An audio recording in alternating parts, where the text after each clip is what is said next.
pagpapaligsahan kung kaninong branch of faith ang mas tama, kung aling lugar ng pagsamba ang mas tama, Jerusalem ba or Mount Gerizim, all of that. Marami silang mga conflict. So sa pagbubukas pa lang ng kwento, parang ina-expect mo na may conflict mangyayari dito. Pumasok si Jesus sa isang probinsyang hindi naman niya teritoryo at hindi naman laging welcome ang mga Jews. But there was a pressing need. Jesus was thirsty. And this woman drew water from the well. Nung araw, sa mga well sa Israel, kanya-kanya ng pangsalok. Walang naiiwang pangsalok, hindi tulad sa mga balon sa Pilipinas. Nung uso pa ang mga balon.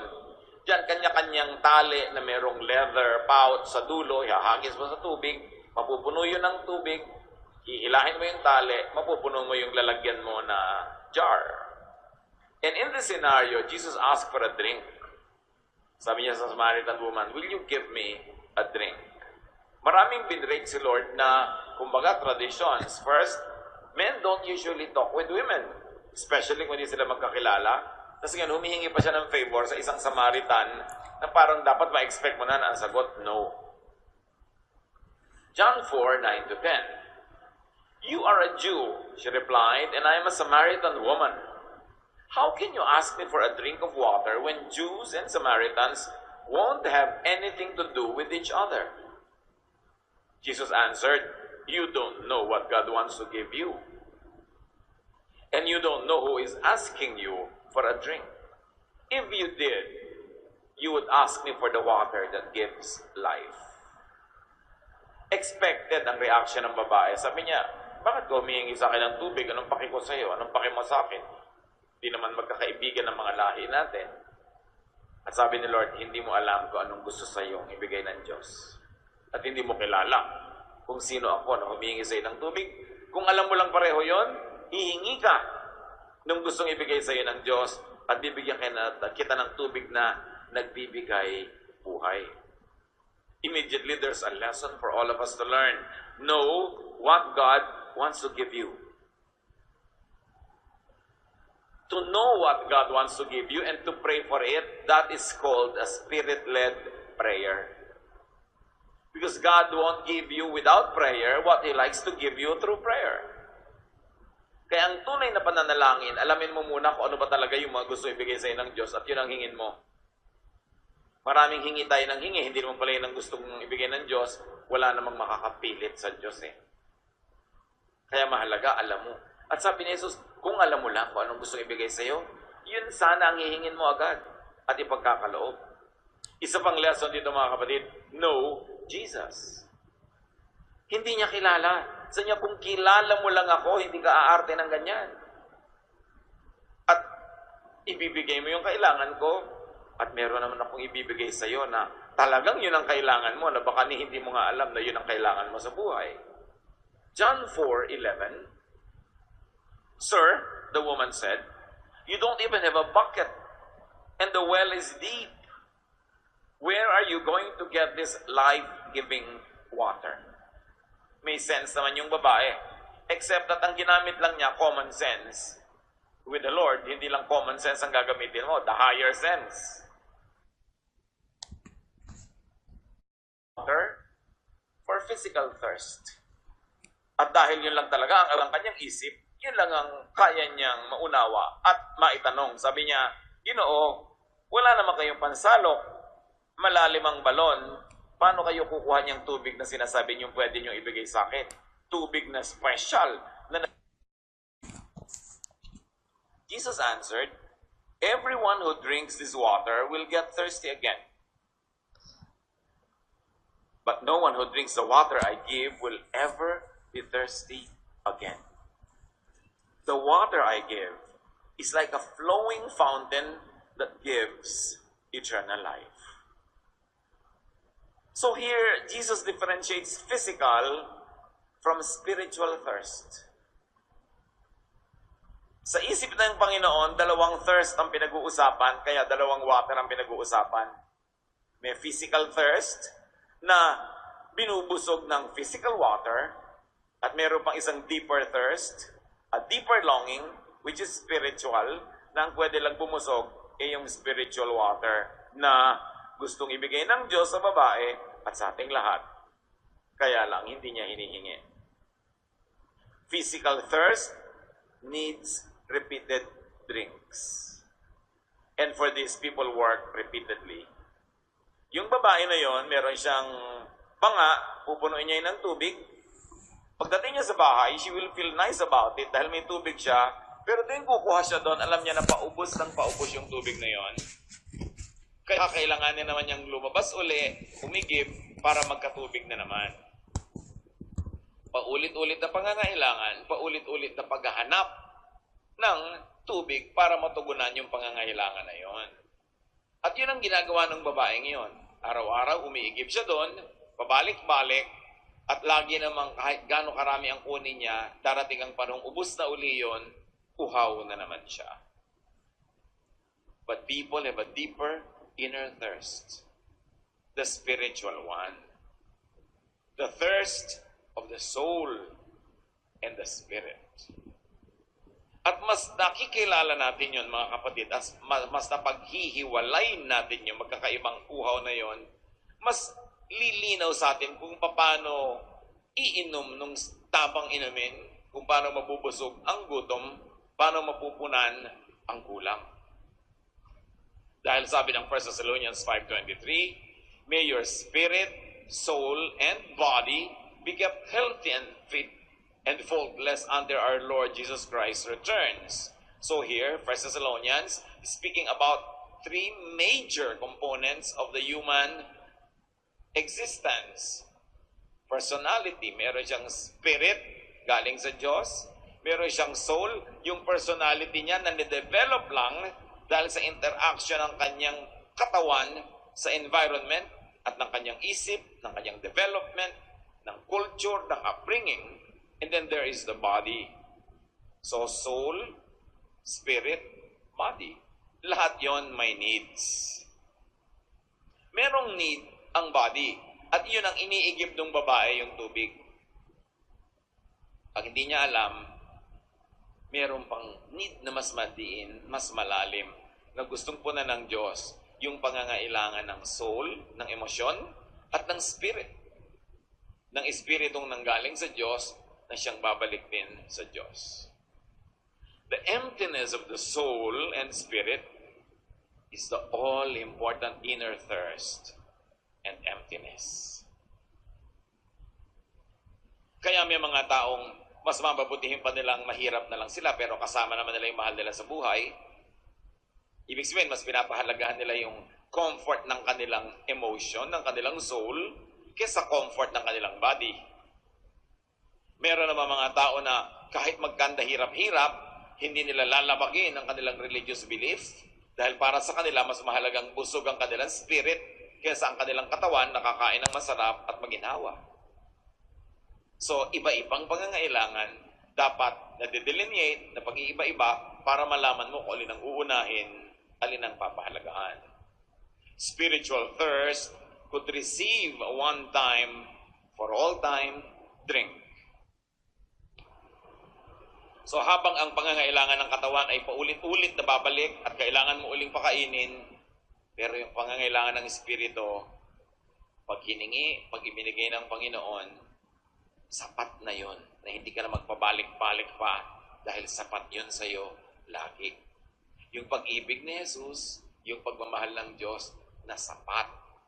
Yung pag-ibig at pagmamahal ng Diyos na kahit nahihirapan na yung katawan, kahit nahihirapan na yung emosyon, may pinagkukunan ka ng lakas, may pinagkukunan ka ng ligayang mas malalim kahit sa anumang uri ng ligaya na kaya mong harapin ang lahat ng bagay. Yun ang sabi ni Lord, kung kilala mo lang ako at kung alam mo lang ang gusto ibigay sa iyo ng Ama, hihingi ka nun at ibibigay ko sa iyo. Bakit ka umiimbento ng gulo?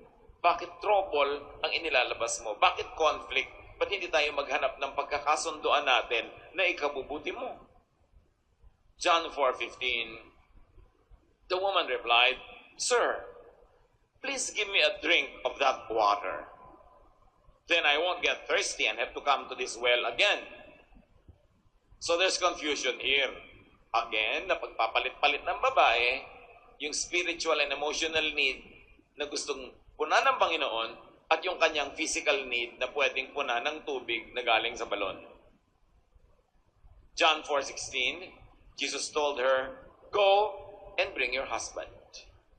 So, nung ang babae ay naging interesado na dun sa water that gives life, or in some versions call it living water, sabi niya, bigyan niyo po ako ng tubig na ito para hindi na ako mauhaw pa muli. Sabi niya, tawagin mo yung asawa mo. Umuwi ka muna, sunduin mo ang iyong asawa. What's the relevance? What's the connection of the man to the issue of thirst? Lumalalim yung kwento. Papaganda. John 4:17-18. The woman answered, "I don't have a husband." "That's right," Jesus replied. "You're telling the truth. You don't have a husband. You have already been married 5 times, and the man you are now living with isn't your husband." Magkaroon ka naman ng ganyang kausap na alam ang buhay mo. Sabi niya, wala po akong asawa. Tama, nakalima ka na ng asawa, pero yung kalibin mo ngayon ay hindi mo asawa. Tama ang sinabi mong wala kang asawa. Remember that this is non-judgmental. Hindi hinusgahan ng Panginoon yung babae. Sa katunayan, hindi pinagalitan. Napansin niyo ba? The Lord was just factual. Sabi niya, what you said is right. You have no husband. You've had 5, and now you're single again. She must have gone through a series of marriages and divorces. And the Lord says, now the man in your house isn't really your husband. So, kung ating susuriin tong kwento na to, the woman goes to the well for her physical thirst. Okay. Uhaw ang katawan mo, umigib kang tubig. Sige, okay yan. But the woman goes to men for the thirst of her soul and her spirit. Umiigib siya ng tubig para punuan ng uhaw ng kanyang sikmura, ng kanyang katawan, pero ang dami-dami ng lalaking pinagsalin-salinan niya dahil may hinahanap siya na pangangailangan ng kanyang emosyon, ng kanyang soul, at probably akala niya pati ng kanyang spirit. Pero kung natatagpuan niya yung hinahanap niya sa mga lalaking yun, edi sana tumigil na siya. Nakakalima na nga, eto may 6 ka-6, baka pakasalan na naman niya to. Ibig sabihin, naghahanap, pero hindi natatagpuan ang hinahanap, kaya hindi tumitigil ang kahahanap. Tulad ng paghahanap niya ng tubig, pabalik-balik siya sa balon, ito naman pabalik-balik siya sa mga relasyon na hindi naman nagbibigay ng kailangan niya.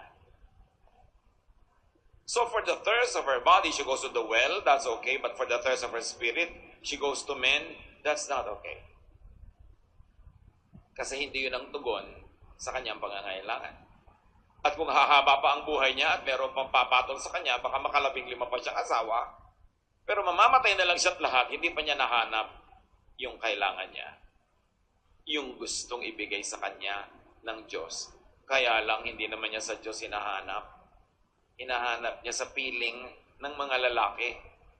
Hindi masama na maghanap ng ganong kapiling, pero kung nakakalima ka na, makahalata ka naman na trial and error na nangyayari sa buhay mo. Tapos error pa ng error, parang dapat mag-isip-isip ka na, ano nga bang mali sa approach ko? Katulad nung naghahanap ng comfort, halimbawa sa alak, na nagkasira-sira na ang iyong liver, nagkalasing-lasing ka na, nasira na ang buhay mo. Ganun pa rin, hindi ka pa rin naman nakakahanap nung hinahanap mo. Yung nagkakalulong-lulong sa drugs, sa gambling, sa ibang-ibang mga bisyo, may hinahanap. Pero makahalata ka naman na hindi mo doon matatagpuan dahil puro na lang kabiguan na nangyayari. So may mga ganun tayong hinahanap.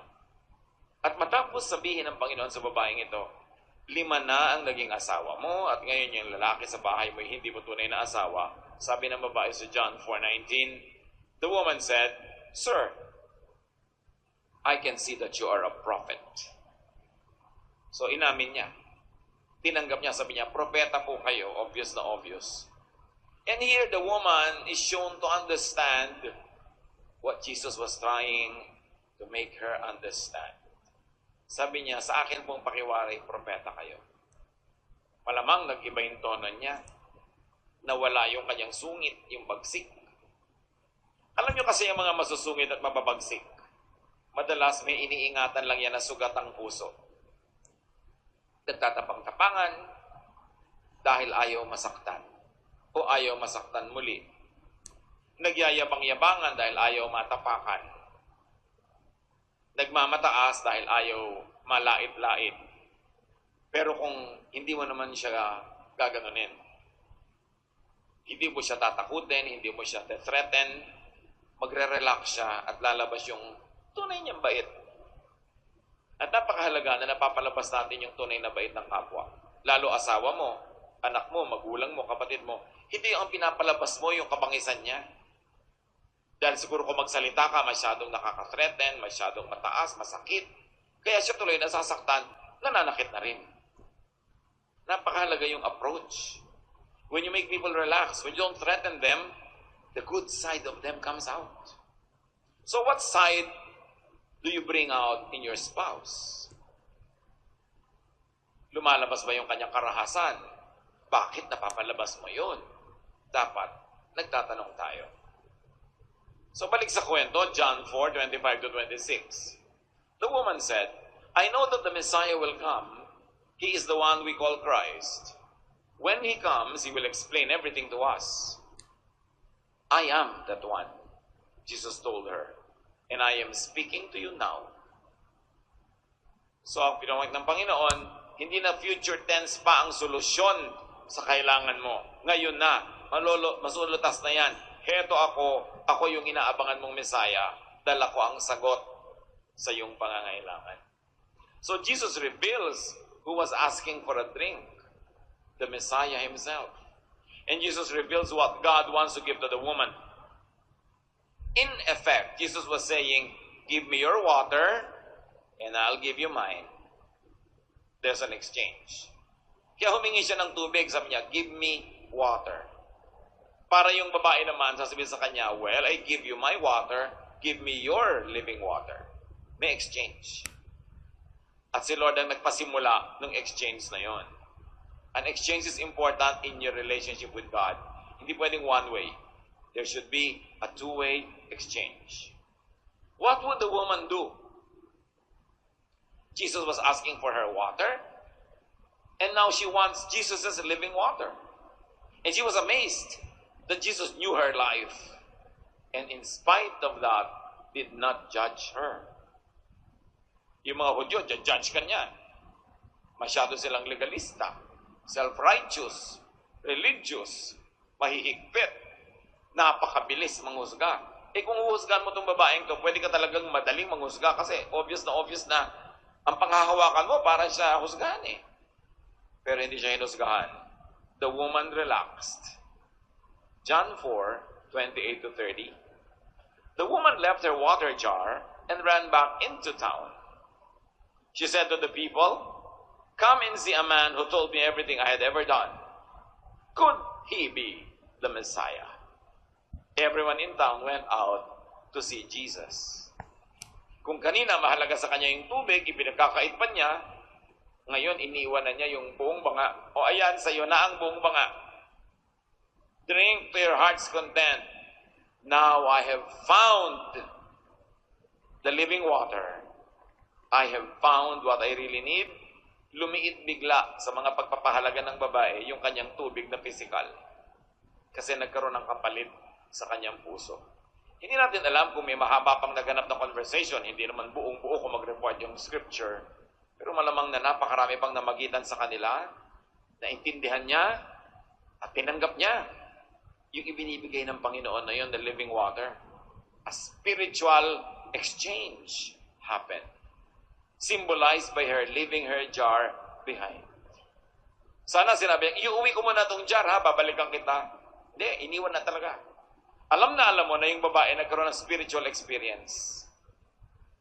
Yung dating mahalaga sa kanya na ngayon ay magiging pabigat pa. Paano niya dadalhin yung jar? Kung ipamamalita pa niya sa mga tao si Jesus, iniwan na lang niya. Mga kapatid, pag meron tayong tunay na ugnayan kay Jesus, meron talagang iniiwan. choice mo. Hindi ka naman pinipilit. Pero meron talaga. Yung alam mong makakabigat, makakasagabal, makakaabala sa iyong spiritual life, sa iyong spiritual mission, iniiwan talaga yun. Kasi hindi pwedeng marami kang dala. Sabi nga ni Paul, kung tatakbo ka sa karera, halos hubad ka na para magaan ka. Kailangan bang dala mo maraming bagay, paano ka makakatakbo? Kaya mahalaga sa spiritual life, if you really want to enjoy the life-giving water that Jesus gives, give to Jesus, surrender to Jesus your jar of water, whatever it is in your life. But it is for you to identify and it is for you to decide. So she ran back into town. Na-curious lahat ang tao, sumugod sa balon na nasa labas ng bayan. This woman obviously had a changed priority. No one who meets and knows Jesus remains stuck to his or to her old priorities. Nagkakaroon ng bagong pagpapahalaga, may mga bagong mahalaga sa buhay. John 4:39-40. A lot of Samaritans in the town put their faith in Jesus because of what the woman had said. This man told me everything I had ever done. They came and asked him to stay in their town, and he stayed on for 2 days. Yung dapat ay dumadaan ka lang, naging 2 araw. Tuloy-tuloy na turuan, tuloy-tuloy na fellowship. Ang daming nakinabang dahil yung babae iniwan ng kanyang banga at inuna niya na ibalita sa mga tao. Bakit mo ibabalita yung hindi mo naman pananiniwalaan? You cannot give what you do not have. So dito pa lang alam na alam natin, yes, the woman had a spiritual experience. She received the living water and now she wants everyone else to partake of it. Pero very tactful siya mag-share. Hindi niya sabing, I found it. Kasi I found it na yan, very challenging yan sa mga iba. Parang sino ka para sabihin you found it? Yung sabihin mo, I want you to change your life. Yung pang iba, bakit ako mag-change? Nakaka-challenge kasi yung approach mo. Parang mas banal ka, mas tama ka, mas marami kang alam. Pero siya, patanong. Sabi niya, alam niyo, meron akong lalaking nakausap. Alam ang buhay ko. Ito na kaya ang hinihintay nating tagapagligtas? Tanong. Hindi siya ang gumawa ng sagot. Kasi pag ikaw na ang gumawa ng sagot, lalo nagsishare ka, na-challenge yung mga pilosopo, yung matatalino, o yung mga ayaw na magmukhang bigla na lang naniwala sa'yo. Na-challenge. Lalabanan yung sinasabi mo. Walang mararating ang usapan nyo. So siya, patanong. Very non-threatening. Hindi yung sasabihin mo sa pinsan mo, alam mo, sumama ka sa amin sa church, mababago buhay mo. Kaka-challenge ng mga statement. Pero pwede mo sabihin, alam mo, nag-enjoy ako. Subukan mo. Malay mo, mag-enjoy ka rin. Mas open. Maraming tao walang madala kay Jesus kasi yung approach nila nakakainis. Yung approach nila nakaka-challenge. Ang gusto ng kausap mo, i-disprove ka, talunin ka. Kasi magmumukha kang nanalo pag sumunod sila. Therefore, don't make yourself appear like a victorious conqueror when you bring people to the Lord. Relax lang dapat sila. So, natatili pa ang Panginoon doon. It was a very effective invitation. It was not preachy. Invite Jesus and He comes to people. He stays. Kaya yung mga tao sabi, turuan niyo pa po kami. Gusto pa namin matuto na natili siya 2 araw pa. When you invite Jesus in your heart, He comes in. When you want Jesus to stay with you, He does. Kailangan lang imbitahin mo ng sincerely. John 4:41-42, many more Samaritans put their faith in Jesus because of what they had heard Him say. They told the woman, we no longer have faith in Jesus just because of what you told us. We have heard Him ourselves, and we are certain that He is the Savior of the world. Ang ganda ng bunga. Hindi nyo alam kung saan uuwi ang isang kaluluwa na sinyeran nyo. Don't hesitate to share. Minsan, in my much younger days, isang youth camp, I was a counselor. May tren pa noon na umaandar mula sa Maynila hanggang La Union. Yung camp namin sa Baguio. So, nag-train kami from Manila sa Tutuban. Train station pa yan, hindi pa mall. No? From Tutuban to the Mortis, Pangasinan. And from there, nag-bus paakyat ng Baguio. Pabalik, nag-bus pababa hanggang the Mortis. And nag-train uli. To make a long story short, isang buong kotse ng train at kalahati kami, yung campers. And as a counselor, ako naupo doon sa kaduluduluhang chair nung kalahati namin dahil sa likod ko, ibang tao na yon, yung maraming pasahero na, tayuan, siksikan, yung amin, palibhasa naka-reserve, nakaupo kaming lahat, maluwag pa ng konti. Sa biyahe namin ganyan, nung nasa malapit na pumasok ng Tarlac, from Pangasinan, meron akong nakitang dalawang taong, kumbaga, bakit parang meron akong naramdaman para sa kanila na inimbit akong umakiupo sa tabi ng mga camper sa tabi ko dahil may konting space. Umupo naman ang dalawa.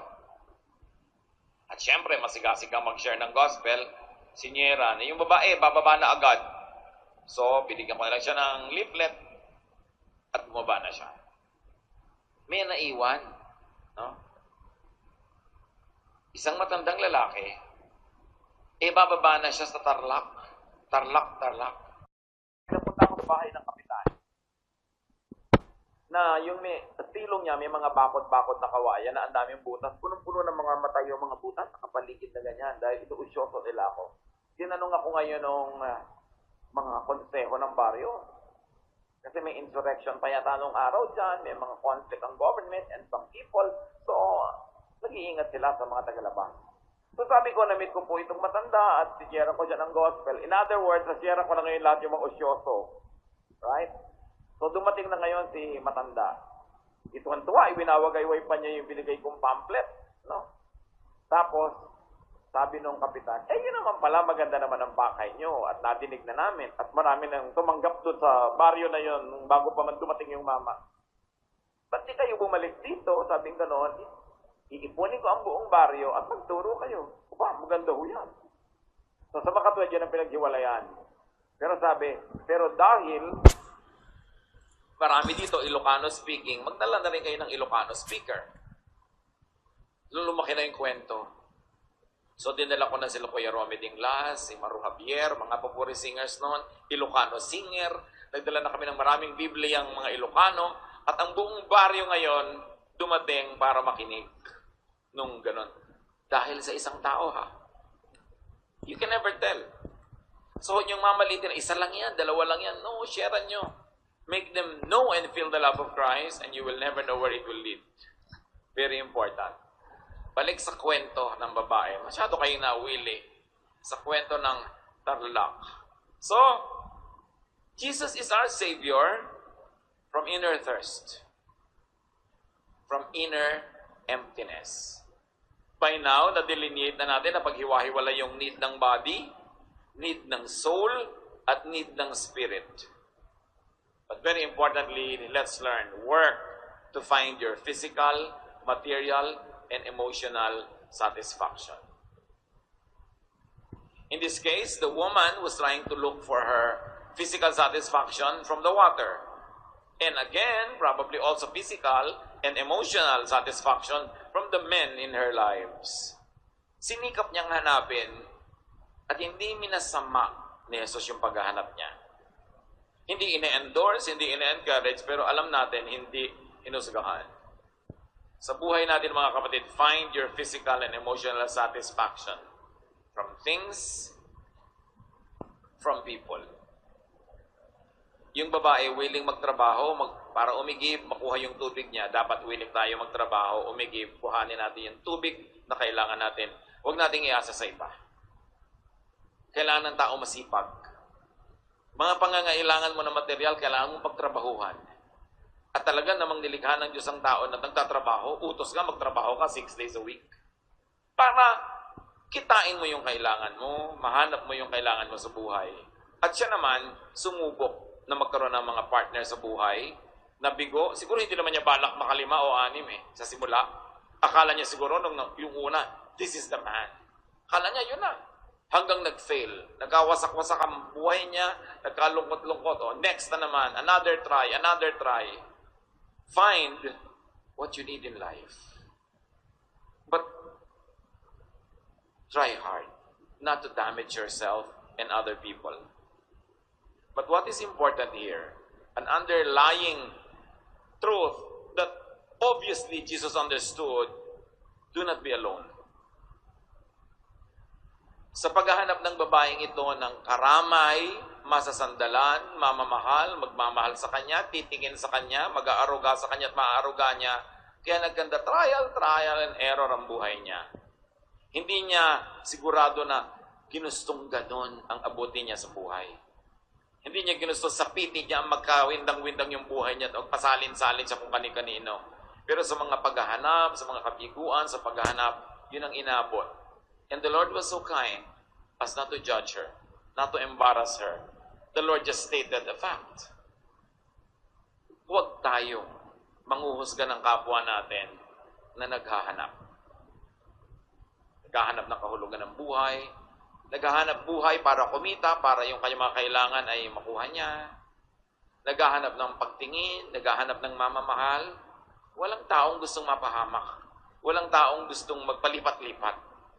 So huwag tayong mainit ang mata doon sa mga taong patuloy na nabibigo sa paghahanap ng kailangan nila. Avoid prolonged aloneness.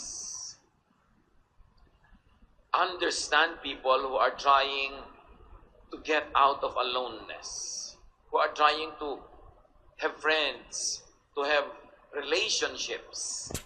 Kasi basic need yan ng tao. Genesis 2:18, the Lord God said, "It is not good for the man to live alone. I need to make a suitable partner for him." Alam agad ng Diyos, ang tao kailangan may kasama. Karamay. Meron siyang kasama sa dusa, sa tuwa, sa ligaya. Do not needlessly stop or prevent people and yourself from finding meaningful relationships. Mga magulang, tayo'y magpapayo, mananalangin para sa ating mga anak, but at the end of the day, hayaang sila ang pumili kung sino ang gusto nilang kasama sa buhay. At kung nagkamali, huwag sisihin. Hindi naman niya gusto yon. May mga magulang nagkamali na nga yung anak at ito buntot bahag na umuuwi, gumagapag na sa lupa sa kahihiyan, hihiyain palalo para lang i-prove mo na tama ka. No. Pag nagkakamali ang mga anak natin, mahal natin sa buhay, this is a time to show love. Yun ang panahon para magyan sila ng walang patakarang pagtanggap. Dahil kanino pa sila uuwi kung kayo ay malupit? Kanino pa sila susuling pag nagigipit na sila? Note that Jesus did not judge the woman. He did not. Jesus did not judge that woman on her having had many partners. She was searching. She was hunting, so to speak. At sabi nga nila, the heart is a lonely hunter. Talagang naghahanap. Let people find and have their own partners. Lalo't hindi ka naman willing na samahan siya. O hindi mo naman siya kayang samahan. Hindi mo naman siya kaya o gustong mahalin, huwag mo siyang adlangan. Ang mahalaga, hindi niya ninanakaw kung kanino yung kanyang ine-enjoy. Kaya tao, kaya material na bagay, kaya anuman, hindi dapat nakawin. Doon ka magtiis kung ang gusto mo meron ng mayari. Pero yung hindi ka nagnanakaw, hindi ka nananakit ng kapwa, give yourself the break. Give yourself a chance and give others the same privilege. In other words, because God Himself said that it's not good for people to be alone, be sociable. Circulate. Make friends. Enjoy friendships. Relationships. Connect with people. We were created by God to connect. Marami tayong mga inner longings nandun because we are not connected. Or we are not connected enough. Mga mag-asawang hindi nag-uusap, magkalayo ang loob. Magulang at anak, magkakalayo ang loob, magkakapatid. Hindi konektado. Pag ang tao hindi connected sa isa niyang mahal o nagmamahal sa kanya, humihina. Humihina siya sa maraming bagay. Sumasama ang ugali. Nagiging depressed, lumulungkot. Humihina pati katawan. Because God said it is not good for people to be alone. So be family, be a friend, be a partner. Just do not steal. Do not steal water. Do not steal people. And very importantly, brothers and sisters, lalo sa atin, uso yung magkakahiwalay na mag-asawa, pamilya, because of the OFW phenomenon. Nagkakahiwa-hiwalay ang mga magulang at anak, ang mga magkakapatid. Do not overburden people with sentiments and with sadness. Pagka may mahal kayo sa buhay na malayo at hindi kayo laging naaalala, hindi laging nagmumukmok, ang totoo nun, dapat ikatuwa nyo kasi ibig sabihin, nakaka-adjust siya. Nakakasabay siya doon sa buhay na kung saan siya naroon. Kasi kung laging nandyan, laging magpag-usap, laging kayo ang magkapatid, ibig sabihin, wala mo siya enough connections sa kanyang kinalalagyan. Kailangan kanya lawin. At sabi ni Cristina Rossetti sa kanyang tulang, remember, better by far you should forget and smile than that you should remember and be sad. Kung talagang mahal mo ang isang tao, huwag mo siyang laging paghanapan na malungkot dahil magkalayo kayo. Huwag mo siyang paghanapan na laging maalala, laging kang hanapin o mag-yes. Kasi malungkot siya. Kaya sabi ni Cristina Rossetti, mas mababutihin mo pa na makalimot ka pero nakangiti kaysa nakakaalala ka na. Minsan ikot rin natin na nalulungkot yung mahal natin sa buhay dahil malayo sa atin. Pero kawawa naman siya, di ba? So hayaan natin siyang sumaya.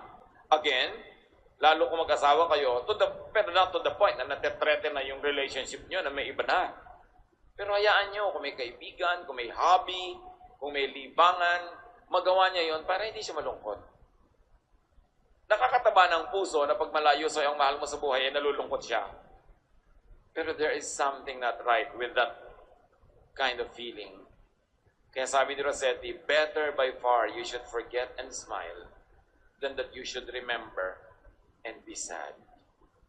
In other words, kung maaalala mo ko pero lulungkot ka lang, mabuti pang dahil wala ka namang magawa at magkalayo tayo, makalimot-limot ka. Malibang ka. Gumawa ka ng magagandang bagay para hindi ka laging nagsesentimiento. That will make me feel good because I love you. Napakahalaga na i-set free ang mga tao sa ganun. Hindi yung papagiltihin mo pa, hindi mo man lang ko naalala, maghapon ka man lang, hindi nakaka-text, ganyan-ganyan. Yung papagiltihin mo, anong gusto mo? Lagi siya malungkot. So, sinong mahal mo? Siya o ang sarili mo? May sacrifice. Pero ganun talaga ang tunay na pagmamahal. So find what you need in things, in people. Walang masama doon. Basta hindi mo ninanakaw. But for spiritual feeding, nourishment, and fulfillment, go to Jesus. Hindi mo makikita yun sa tao. Kumisan, palit ka ng palit ng tao, hindi ka nakakahalata, hindi naman tao yung kailangan mo, Diyos pala. Kaya pala kahit anong gawin mo, hindi mag-succeed kasi hindi naman yun ang will ng Lord para sa'yo. Ang will niya, matagpuan mo siya, mabigyan kanya ng buhay na walang hanggan, mabigyan kanya ng living water na hindi ko kayang ipaliwanag ninuman kung ano yung living water na yon. Ang mahalaga, pag lumapit ka sa Panginoon, hiningi mo yon, kayong dalawa nag-uusap, at kahit hindi mo masyadong naiintindihan yun, naiintindihan ka niya, ibibigay niya yon. Go to Jesus and ask for that living water. To the point that you will be willing to leave your jar because it's no longer that important to you, whatever that jar is. Nakakalaya yun, ha? Yung dating akala natin, hindi ka mabubuhay pag wala, yung pala pwede pag nandun si Lord. Lalaya ka doon. Huwag tayong matakot na i-give up yun kasi pag nawala na yung nakalaga sa'yo, hindi na masakit na mawala yun. Masakit lang naman kung yung pa rin ang number one na priority mo sa buhay. Things and people cannot replace God. Things and people cannot fill the spiritual needs of people. Kaya dapat balance. Naghahanap ka ng material thing, naghahanap ka ng tao, kaibigan, partner, kamag-anak, pero naghahanap ka lalo sa Diyos. Sabay-sabay. At kung meron kang i-give up, alam nyo dapat kung ano, never give up God. Just so that you could have people or things. Just like that woman, she left her water jar because of her newfound mission. And what does the story tell us? That God can satisfy all needs. Why all? Yung babae, hindi lang siyang nasyahan, ang buong community. So those people in the group must have represented the cross-section of all humanity. Lahat ng kanilang pangangailangan, natugunan, kaya nakiusap sila kay Jesus, manatili pa ng 2 araw at nanalig sila. Hindi na lang dahil sa kwento ng babae, dahil sila mismo naramdaman nila sa puso nila na sila'y napuno. Because the Lord is our shepherd, and our shepherd fills our needs. Psalm 23, 1-3. The Lord is my shepherd, I shall not want.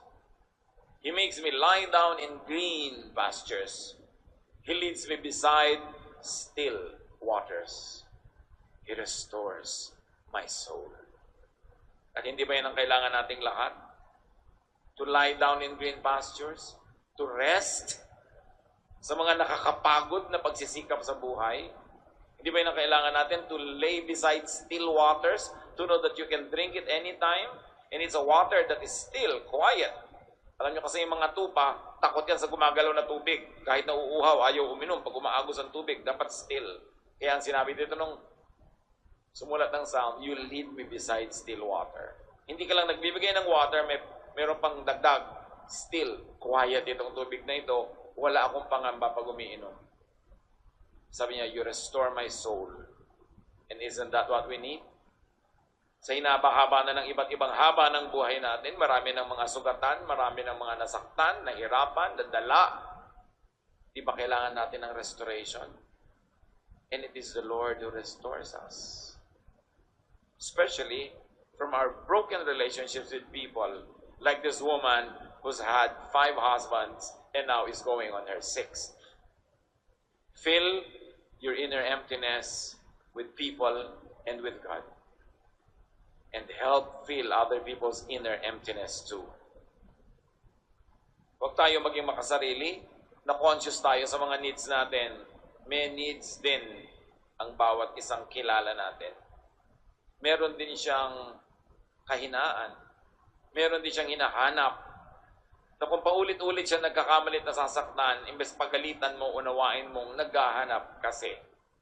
Hindi mapakali hanggang hindi yun natatagpuan. At kung makakatulong ka sa kanya na matagpuan yun, tulungan mo siya. At kung hindi ka makakatulong, at least huwag ka na lang sumagabal dyan at huwag kang manghusga at huwag mo nang dagdagan ang hirap ng kanyang loob. As it is, every person on earth has burdens. May kani-kanyang problema, kani-kanyang takot, kani-kanyang mga palabas sa buhay, kanya-kanyang kaartihan dahil sa takot na masaktan, mahirapan. Pero ang lahat may pangangailangan.